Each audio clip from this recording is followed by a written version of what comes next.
is Jeffrey Madoff, and welcome to our podcast called Anything and Everything with my partner, Dan Sullivan.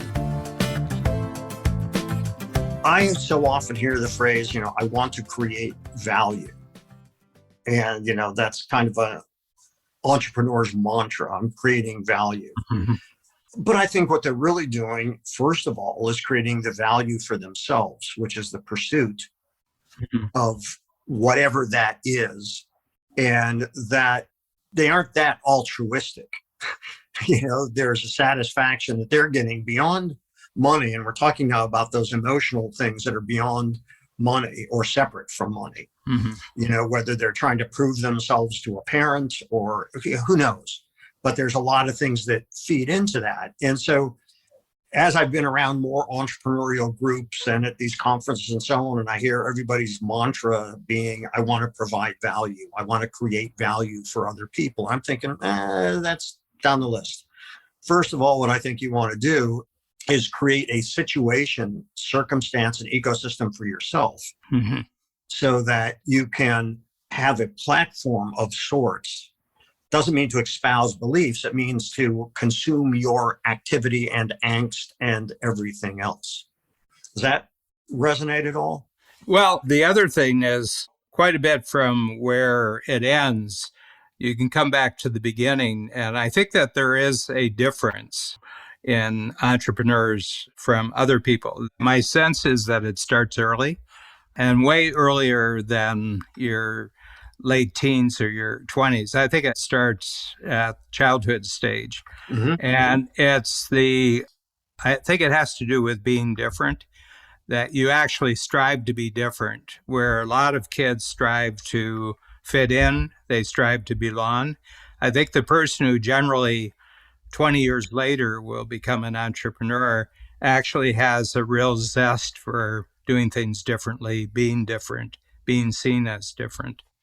It's interesting because one of the first questions I ask the guests in my class is, if we would have known you as a child, would we see any indication of what it is you're doing now?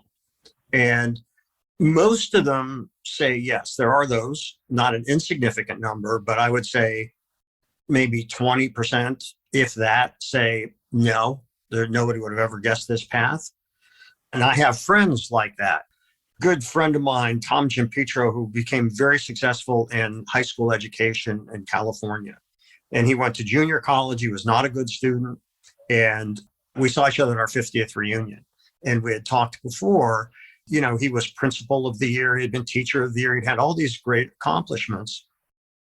You would have never even pegged him for going to college. But somebody believed in him. The person that sponsored him into college and onto the football team, he was a good football player. Tom felt finally a sense of purpose that he didn't have before. And he felt something that could give him confidence in himself and ability to perform.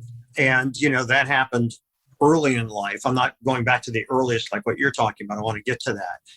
But what was quite fascinating is we all the time here find your passion, but I don't think you can find your passion. I think you have to discover it, and it develops over time.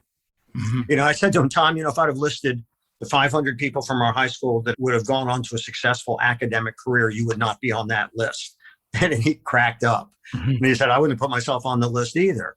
But there was a shift that happened. And that shift was really interesting. That shift was finally somebody believed in him. It was, in a sense, almost gave him permission and validated that he could do more than he has done. Yeah. His parents were immigrants. And he did not get that sense of accomplishment from home and always felt kind of diminished. And then he finally excelled.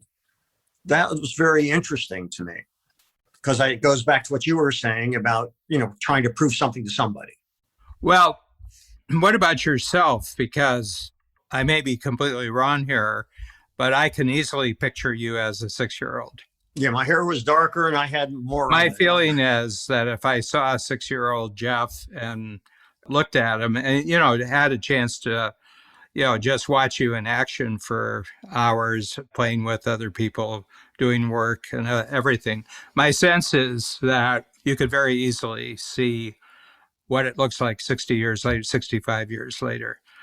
Same with me. I mean, I feel right now at 77, very, very close to who I was at 7. Well, I often say that I have aged but not matured. And I think that you're right. And one of the reasons that I asked that question of my guests is because I thought back about myself.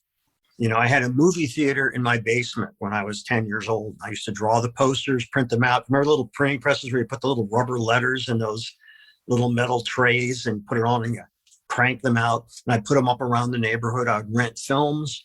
I would go downtown Akron, which a lot of parents didn't let their kids do because you could get candy bars instead of 5 cents a piece. They were like 2 or 3 for 5 cents. My dad would get these drums of popcorn. So there was no overhead on that refreshment, and get sandwich bags and that. But, I put together a movie theater and I would create soundtracks because they were all 8mm and there wasn't sound. So I created soundtracks and used my sister's stereo and found records and sound effects. And I would tape record them and then sync it up with the movie. So I was doing the things that 20 years later I would make a living at. Mm-hmm. But I always had something going on. Yeah. So I think that you are correct that I had a certain kind of ambition. I do think that, I saw that behavior in my parents. They were both entrepreneurs, as is my sister, mm-hmm. That she owns her own business. So mm-hmm. I think you're right. If you did look back, my behavior wouldn't be alien now to, God, I can't believe you turned out that way. I think you're correct.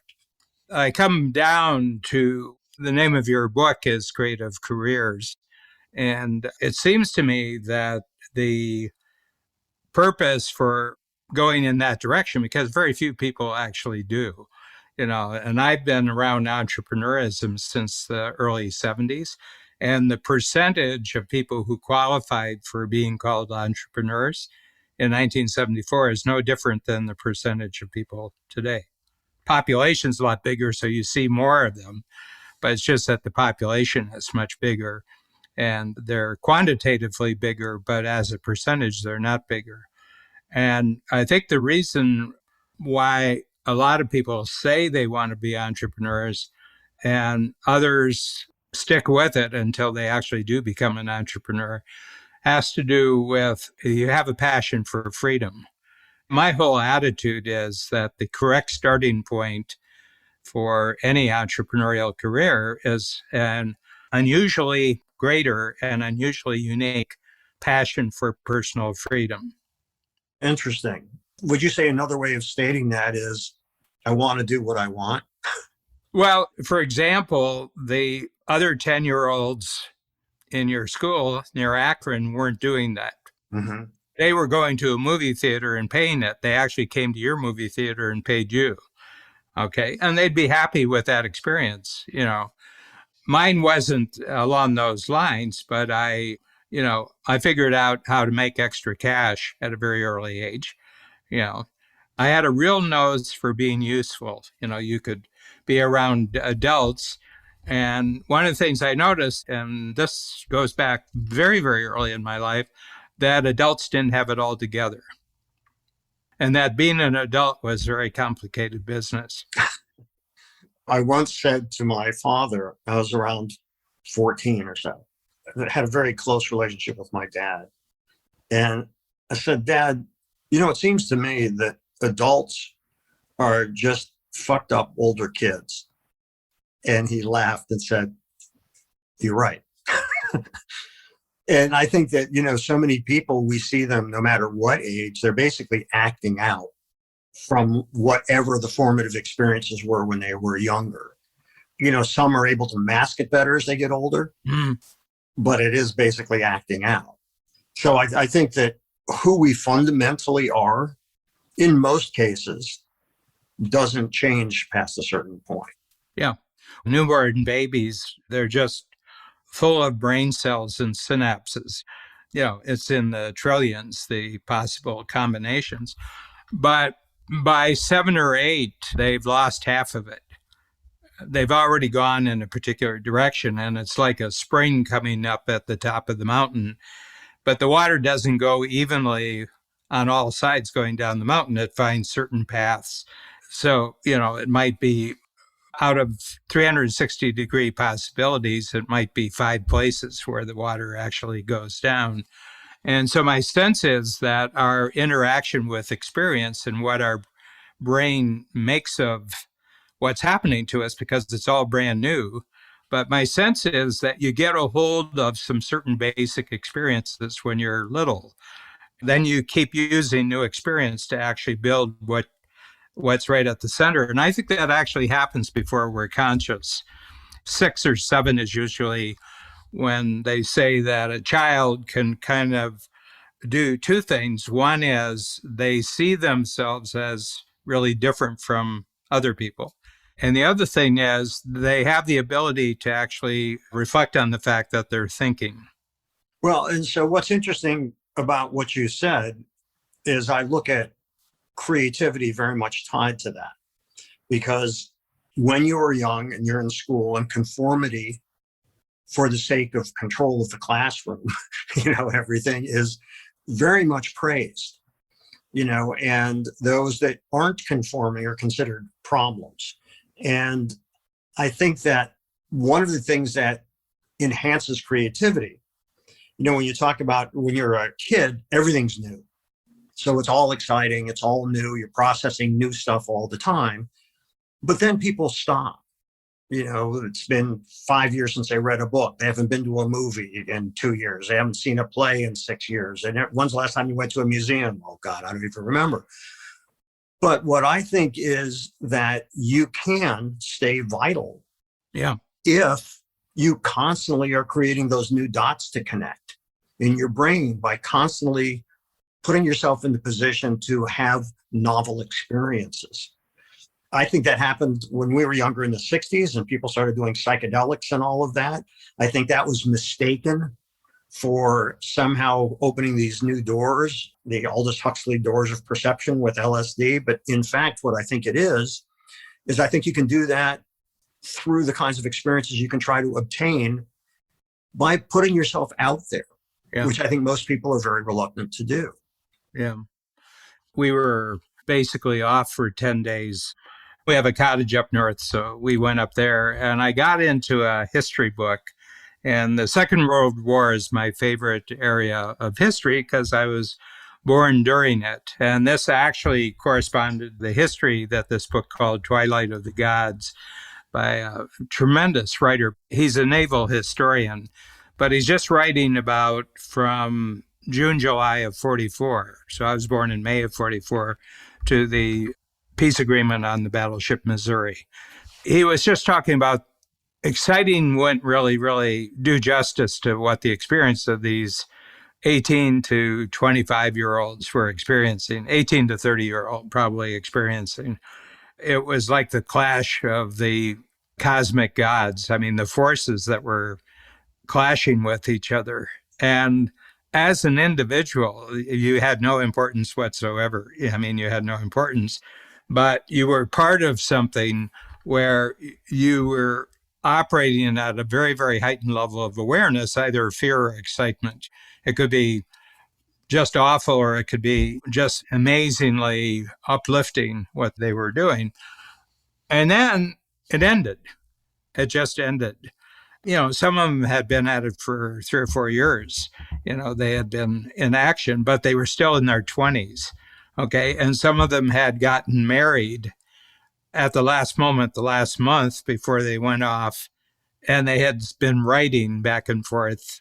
In some cases, children had been born when they were away. And they were talking about what the great wish was on the part of that generation. And the great wish was normal. I just want normal. I just want to get back. I want to have a normal job. I want to live in a normal house. And I want to live a normal life. And the 60s generation was born to the generation that just wanted normal. Even the civilian population that didn't go to war, they had gone through the Great Depression and they were, going through the Second World War, and all they wanted was normal. And then the biggest generation in the history of the world, still, that's the biggest generation ever created, certainly in the Western world, biggest generation.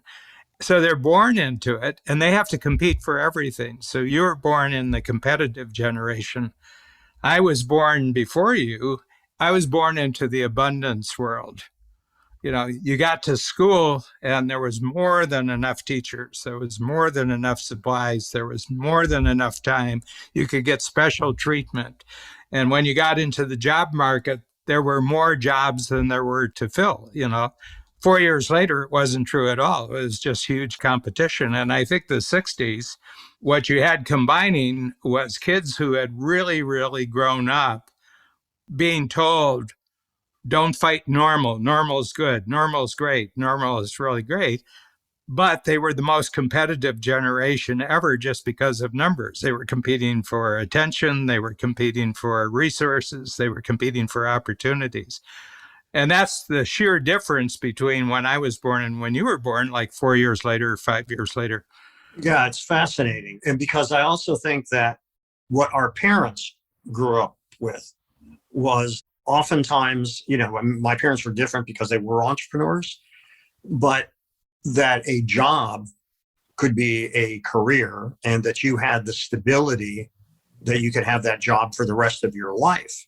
Mm-hmm. And that's gone. Yeah. That's been gone now for a number of years.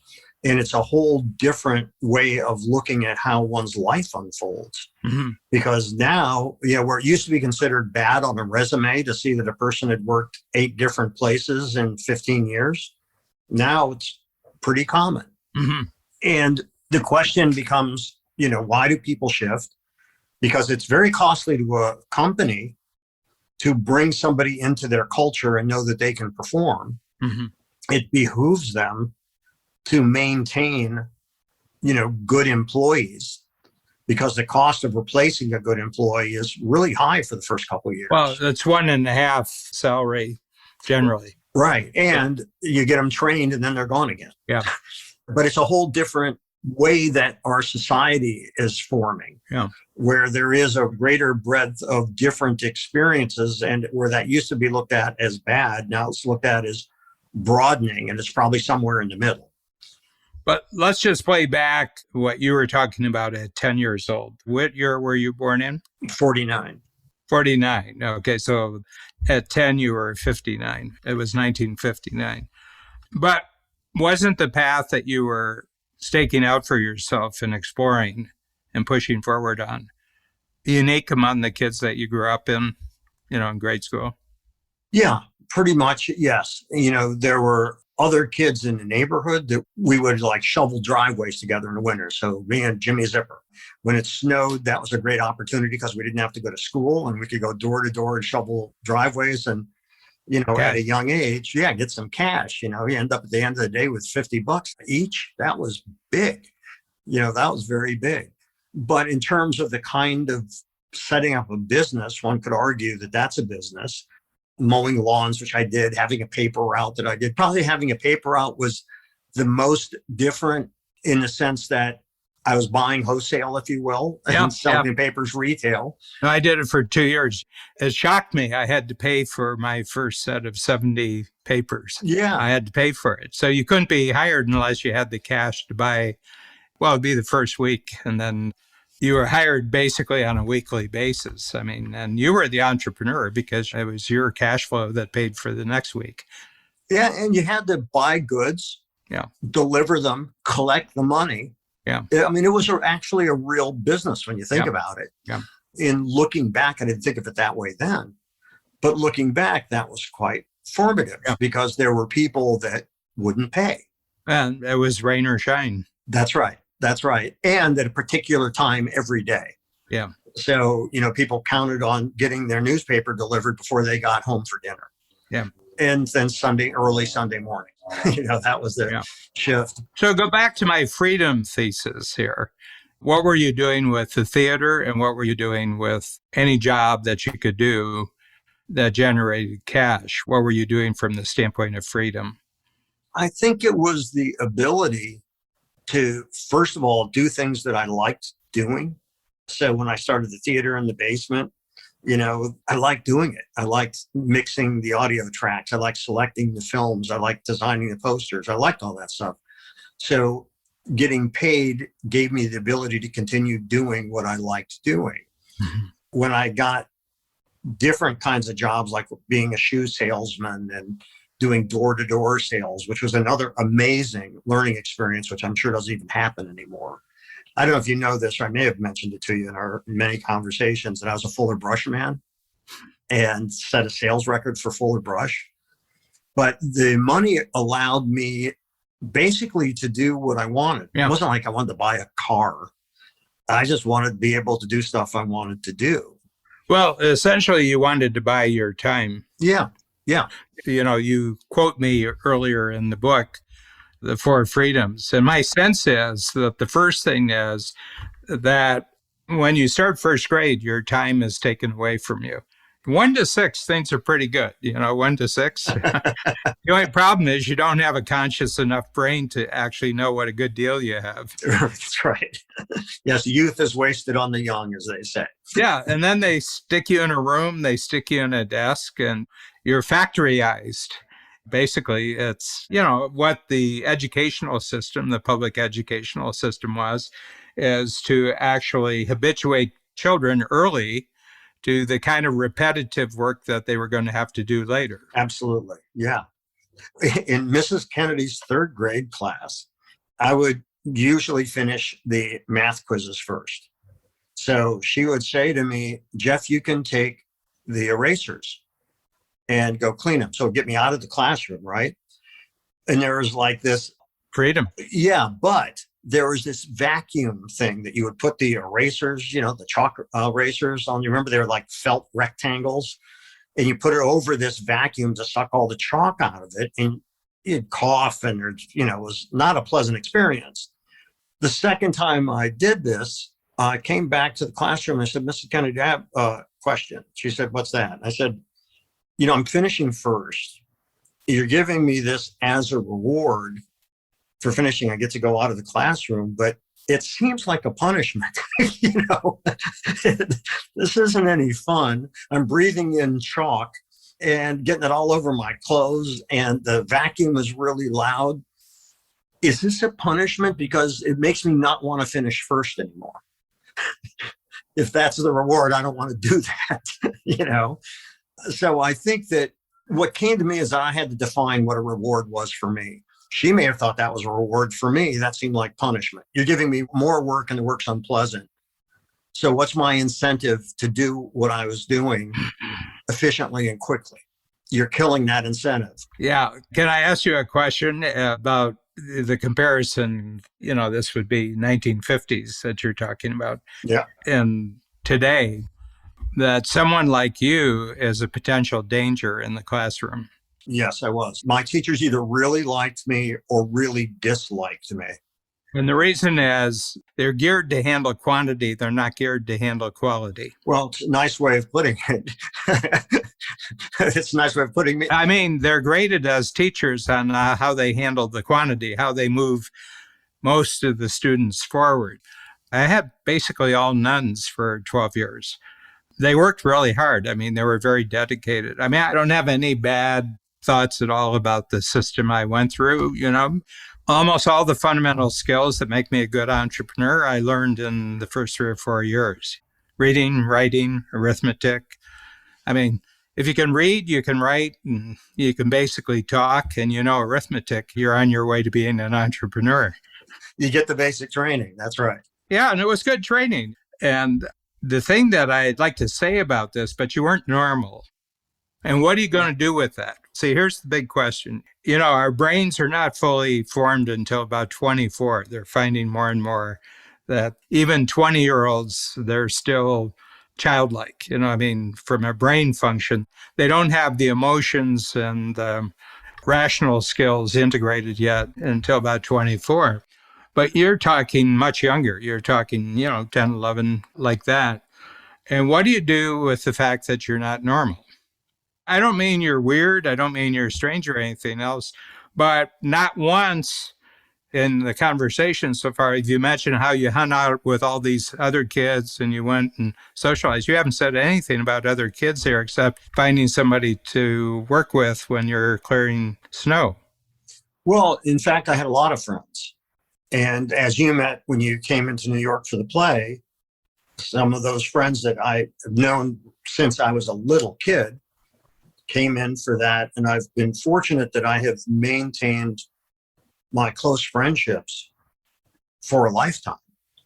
I have many friends from back when I was a little kid, because it goes back to also the pleasure principle, which is we laugh together, we play together.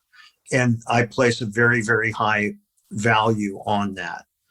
But I never thought of myself, well, I guess let me ask you a question first before I even say that, is how are you defining normal? Well, you don't fall in. There's like a group behavior imperative. This is how you're supposed to act, whether it's creating the movie theater in your basement, whether it's cutting lawns, whether it's doing the paper route. Were the other kids doing that sort of thing then? Was that kind of normal? Yeah. I mean, there were some, yes. Yeah. But the friends you have today who have stayed with you for 50, 60 years, were they also kind of not normal? I don't know. There are some that started their own businesses. There are some that worked in large companies and did very well. It's kind of a range. Yeah. I can't say that I have one kind of friend, but the unifying thread through all of it is the importance of those bonds and those friendships, and that we can laugh together and talk together and nothing is out of bounds. Yeah. And to me, I think that that's the true currency in life. I mean, when you and I started talking and becoming friends, Joe Polish will always preface it, I don't know, Dan and Jeff are so different, yet they really enjoy each other tremendously, which is certainly true for me about you. How would you define that value among the people that you know? Because it's not like I can't categorize my friends as saying that they're all driven or they're all entrepreneurs or they're all this. It's a whole mosaic. Yeah, well, I have no one from the old days. All my friendships are entrepreneurs, with the exception of perhaps spouses of my friends where you hang out with them. And it was funny, just to give you a difference. So you were talking about the 50th high school reunion. I went back for my 25th. I haven't been to one since my 25th. And I remember because I had the company then, and I was telling my team, I'm going back for my 25th high school reunion. So they were very, very interesting because I hadn't really talked much about that. And here I was going back. So two things about it. First of all, when I came back, they said, how was it? And I said, well, nobody came. And they said, what? Nobody came? No. Oh, no, they sent a bunch of old people in their place. They were already old, like they were 40, early 40s, 43. And they were old. They were talking about retirement.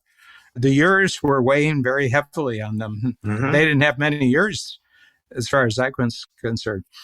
So I'll tell you that. But while we were there, Babs came with me. It's the only time Babs has ever met this particular group of people. And she was really tired. And so she went up to bed. So, a dozen or so, they were sitting there.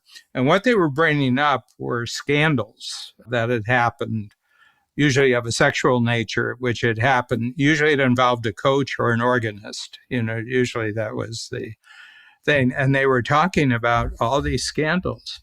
I was sitting there dumbfounded, easily everybody in the room I had spent 12 years with from first grade to 12th grade. Okay. And usually in the same room, certainly in the same building. And I was sitting there, and not a thing that they were talking about did I have any knowledge of. They were talking this and they were laughing and everybody's going laughing. And I was just sitting there. So I said, it's really weird. I didn't know about any of this stuff. And there was a woman who I never really knew, but, she was friendly and everything else. She turned to me and she says, Dan, do you know what the message was about Dan when you were going through school? Dan's just waiting for the next bus to leave town. We've only had them every 10 years, reunions. When they did the 50th, I was asked to give, the class talk.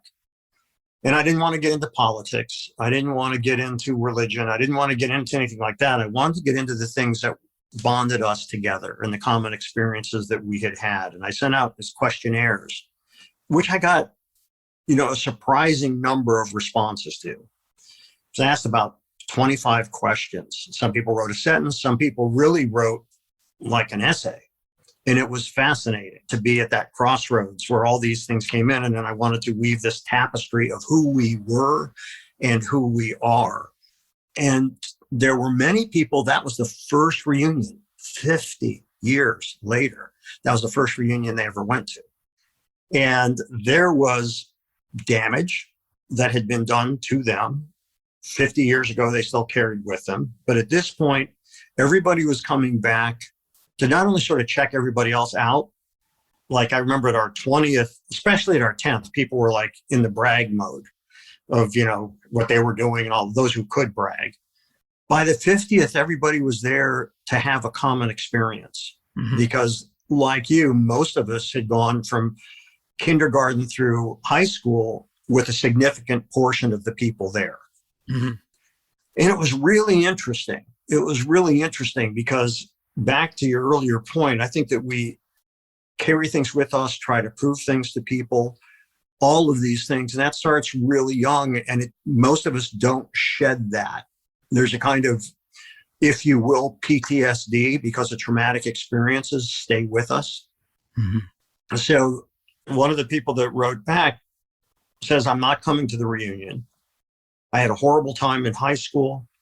I have no desire to see any of those people ever again. But they responded. They responded. And, it's interesting. Yeah. Oh, absolutely. And Margaret, my wife, said, wow, he's waited 50 years to say that to somebody. Right? Yeah. Well, he didn't come. But I wrote back to him when I got his thing and I said, I'm sorry. You were clearly very hurt by your experiences. And I just want you to know that you're not alone in that. And then he wrote back and said, I might have reacted a little strongly. Thank you for writing back. Anyhow, we've become friendly. Haven't seen each other. Still haven't seen each other since high school, but he's a writer. I get a long email from him. He sent me 3 of his manuscripts and he's made a living as a writer, which is what he wanted to do since high school. It's really fascinating. And so on one hand, I'm really interested in what is it that bonds us? And the flip side of that is when we've become so divided. And I'm not talking about, the politics manifests that division. Yeah. But what I'm talking about is as people, what are those things that bond us? What are those experiences that we all have, travails that we have? Because what was that? 3 years ago was my 50th. It'll be 4 years this summer. So it wasn't 70 yet. I was, 68 at that time. And I was just, thinking about what are these experiences that were so fundamental and formative as to who we are and who we've become, and what was that journey? What impacted us? Yeah. And there were people, by the way, that said, I used to be very liberal, I've become very conservative, and the opposite. And I don't know, I guess what it is, Dan, is I find people endlessly fascinating. Yeah, and I think this is a common ground for us. I treat everybody as a unique one-off. They may not even see it, but I see it. In other words, right. I tell people, our team members, and we have a lot of longtime team members. We have our first 30-year team members this summer. 2 of them, they've been with us for 30 years. So we started the company 89, and these 2 team members have been with us since 91. We had people before, but they're not with us anymore. The fundamental concept with Strategic Coach, if you dig down into the sub-basements and you find the stone that holds where everything else emanates out from, it's really the concept of unique ability. and unique ability teamwork. And I said, strategic coach is either the easiest place to work or it's going to be the hardest place you've ever encountered to work, because there's only two things that we're looking at. And that is, what are you uniquely good? And do you take it seriously? Number two, can you take your uniqueness and team up with other people's uniqueness to produce a much bigger result? And I said, if the constant problem is that we take your unique ability more seriously than you're not going to last long here. So you're getting into the area you had hinted at earlier, which is collaboration. Mm-hmm. But I want to mention one other thing because I think it ties into this. So there was a friend that I saw actually at the 40th. We hadn't seen each other for probably 35 years at least. And he had never gone to a reunion before the 40th. We were best friends all through elementary school. And we saw each other and just hugged each other. Didn't even say anything. We just embraced each other. So he said, you're going to be in town any longer? And I said, yeah. And he said, how about let's have lunch tomorrow? And we did. And we talked. He said, you might have noticed that I kind of receded into the background in high school. And, although we were still friendly, we didn't hang out anymore or anything. Yeah. Anyhow, he told me what was going on in his life. I had no idea. And it bubbled up all these feelings, not only this empathy for him and the incredible struggles that he had, which I had no idea about, but it made me think about what so many other people have gone through mm-hmm. that I also had no idea about, but then you judge them on that face that they put forward at that time. Mm-hmm. And not only was it still a formative time, but you don't know what people's lives are. You don't really understand that. And that really hit me. I think that I gained some wisdom as a result of just having that afternoon lunch and realizing how little I knew about what had happened mm-hmm. to him. Yeah. And, pick your person. It's the same story. Because you don't get to the age we are without scars. Yeah. Stuff happens. Yeah. Things impact us. And I think oftentimes we're way too quick to judge when we don't really know what's going on. Now, that doesn't mean you don't want to get out of the way of unpleasant people, and minimize that contact. But you're right. It's like pick anybody. Yeah. Yeah. I mean, a lot of them aren't conscious enough to actually reflect on what they've done. Right. No, yeah. That's right. So, with the best will in the world, it doesn't go anywhere because they just don't have the ability to converse about that. Yeah. I don't think our childhoods could have been more radically different. And I'll tell you why, because I'm the fifth child in a family of 7. And I'm the fifth child, and both my parents are fifth children. My mother is fifth of 7, and my father is fifth of 9. Mm-hmm. And in terms of my relationship with my parents, I had just the happiest, easiest childhood I've ever heard about. There were just no clashes. First of all, they were really busy. They were mostly really busy all the time, and it was a farm. And then the farm failed when I was 11. My father really wasn't a good businessman in that sense. A farm's it's a very, very complex operation. And there's so many ways that things can go bad with farm. A half-hour hailstorm at a certain time of the year can just wipe out your cash flow for that year, can destroy your greenhouses. There was partially that, and it wasn't out for him, but he was a phenomenal salesperson. That's the one thing I noticed right off the bat, is that he was just incredibly likable. Neither of them, my parents, had a mean bone in their body. They were just really, really positive people. They ended up being friends after they had been married for about 53 years. They contended a lot, but I never saw them mean. There was no meanness about it. They both had tempers. I could tell there was lots of pressures. So I've got a big gap between the first 4 and me. There's a big gap. It's about 6 years. Okay. So, I would observe them, but they were bigger shapes that kind of wandered around. And what I noticed is that they argued a lot and fought a lot with my parents. All of them, they fought with my parents. And I figured out early, well, that's not a route that you really want to go. So I did just the opposite. I was really useful. I was the useful kid in the family. And then I have two more, 7 and 8 years younger. 7 and 8 years younger. So it's three families. I never played with another child until I was in first grade. I never played with any kids. There were no kids in the neighborhood. There were no kids you could play with. And we were out in the country. So right off the bat, by the time I'd hit first grade, I'd figured out adults, how you can have relationships with adults. And adults had one thing the kids didn't have. They had experiences, and you could pick them dry. I could keep an adult going for 2 hours. When you were my age, what did life look like to you? You talked to a 50-year-old and they were 43 years older. They were born in, my parents were, so 43, I was born in 44. So they were born in 1901 and it was 1908. So what life looked like in 1908? And then my mother really encouraged reading. She was a part-time teacher, but she didn't teach me how to read. I didn't read until first grade.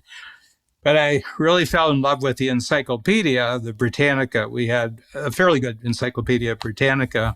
I would hear about somebody's experiences, then I'd pull out the encyclopedia and then I'd read the history of what they were talking about.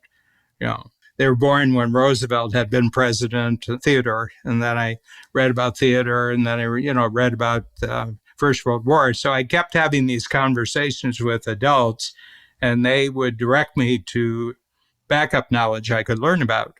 I didn't think about it till much later. There's probably nothing more charming to adults than a child who just asks you about your experiences and sits and listens to your experiences. You're right. And part of the reason is you've never told your experiences this way to anyone. Right. I think you're right. And there's no danger in telling a child about your experiences. No, I think you're right. Long before you were a coach, you were still strategic. Well, there's a Mrs. Wetzel who lived next door, and when I was 7, she was 78. So she had been born in the 1880s. I would just go over next door. We got our milk from them. We were a produce farm. So I would go over and I would pick up a bottle of milk, bring it home. But I would go over and she'd have cookies and milk for me.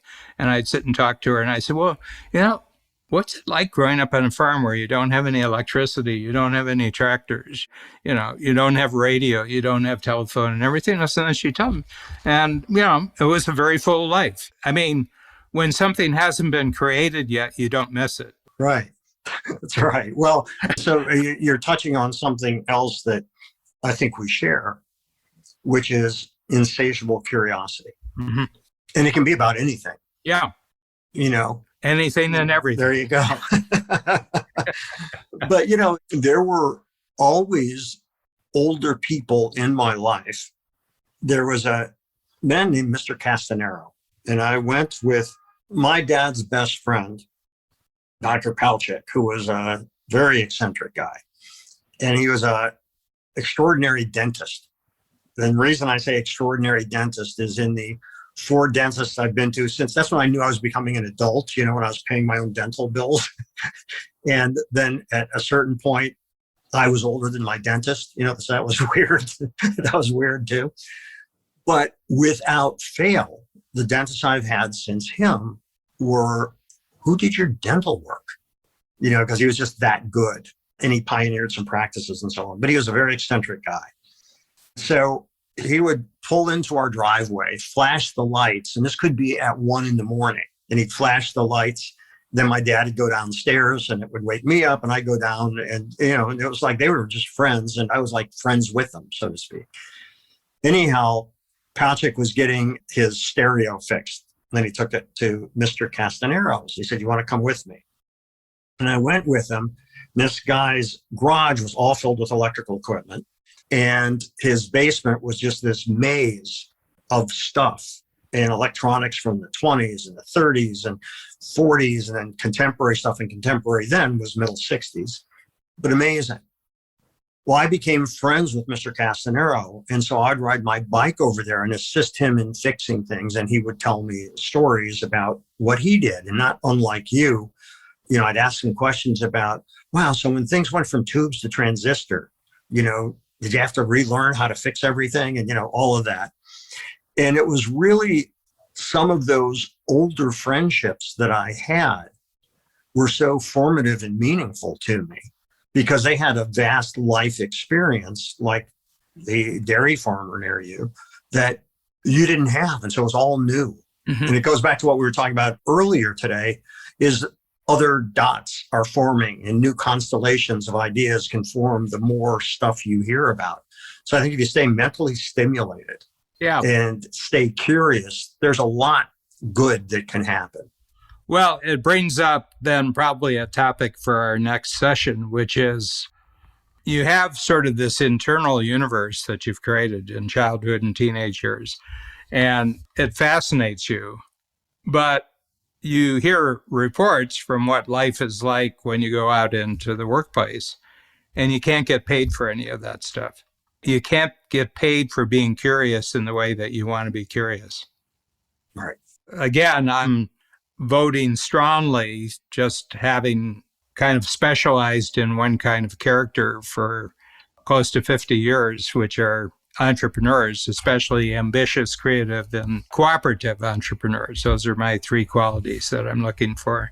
I think that the die is set at a very, very early age for demanding a certain kind of freedom to think about things and talk about things in the way you want to talk. And I think it drives you towards an unusual and not normal way of earning a living when you are out in the marketplace. Thanks for joining us today on our show, Anything and Everything. If you enjoyed it, please share it with a friend. For more about me and my work, visit acreativecareer.com and madoffproductions.com. To learn more about Dan and Strategic Coach, visit strategiccoach.com.